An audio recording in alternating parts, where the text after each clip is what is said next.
My name is Kris Grant. I'm the founder of Kris Grant Architect and the designer of Rescobie Pavilion.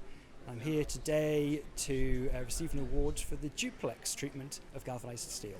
The galvanizing gives us 80 plus years of lifespan, and the secondary coating, which is a Hempel product, extends that to beyond 100 years and gives us the aesthetics, a tinted finish, so the steelwork sits comfortably in the rural environment.